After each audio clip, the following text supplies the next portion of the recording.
और make in India के सपने को साकार करने के लिए हर भारतीय जुड़ा हुआ है। भारतीय उत्पादन को ज्यादा से ज्यादा बढ़ावा देने के लिए और विदेशी व्यापार को भारत में लाने के इरादे से शुरू की गई प्रधानमंत्री की मेक इन इंडिया मुहिम में कई छोटे बड़े उद्यमी जुड़ रही हैं। अब आइए आपको ले चलते हैं गुजरात, जहां पर मेक इन इंडिया से किस तरह से संजय अपने आप को स्थापित करने की कोशिश कर रहे हैं। देखते हैं इस उद्योगपति की ये एक अनूठी कहानी।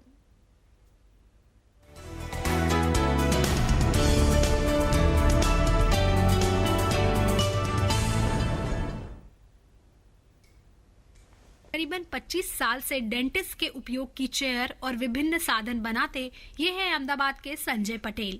गुजरात में ही बनती इनकी कुर्सियां और अन्य साधनों की बिक्री कुछ साल पहले तक मात्र कुछ ही ग्राहकों तक सीमित थी, लेकिन पिछले कुछ साल से संजय ने मेक इन इंडिया की ब्रांडिंग के साथ अपने साधनों को जोड़ा, जिसका फायदा ये हुआ कि आज उनके द्वारा बनाई गई कुर्सियों को विदेशों से भी ऑर्डर मिलने लगे हैं।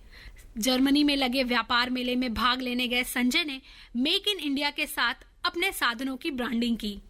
लास्ट ईयर हमने कोलोन जर्मनी में हमारा डेंटल एग्जीबिशन होता है हर 2 साल में, तो हमने एक वहाँ पार्टिसिपेट किया था। तो वहाँ पे हमें बहुत अच्छा रिस्पांस मिला और अपना जो प्राइम मिनिस्टर का जो मुहिम चल रहा है कि मेक इन इंडिया का, उसकी वजह से लोगों में अवेयरनेस बढ़ा है। संजय अब डेंटल चेयर से आगे बढ़कर डेंटल हैंड पीस का भी निर्माण कर रहे हैं, जो अब तक जर्मनी और यूरोप जैसे देशों से मंगाया जाता था।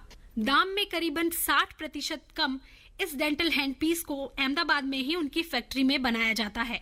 अहमदाबाद के कई डॉक्टर भी आज विदेशों से अपने ऑर्डर नहीं देते, बल्कि लोकल ब्रांड्स को ही पसंद करते हैं। पहले जहां तकनीक और गुणवत्ता की बात होती थी, विदेश में बनी वस्तुएं ही दिमाग में आती थी, लेकिन अब ऐसा नहीं है। संजय पटेल जैसे उद्यमी ने डेंटिस्ट द्वारा इस्तेमाल साधनों को भारत में बनाकर ये साबित किया है कि भारत में बनी वस्तुएं किसी स्तर में कम नहीं है। मेरे सहयोगी देवशी के साथ प्रीति चौहान, दूरदर्शन समाचार, अहमदाबाद। तो मेक इन इंडिया को हर भारतीय देना चाह रहा है एक ऐसा रूप जो कि सशक्त रूप से स्थापित हो सके। अब रुक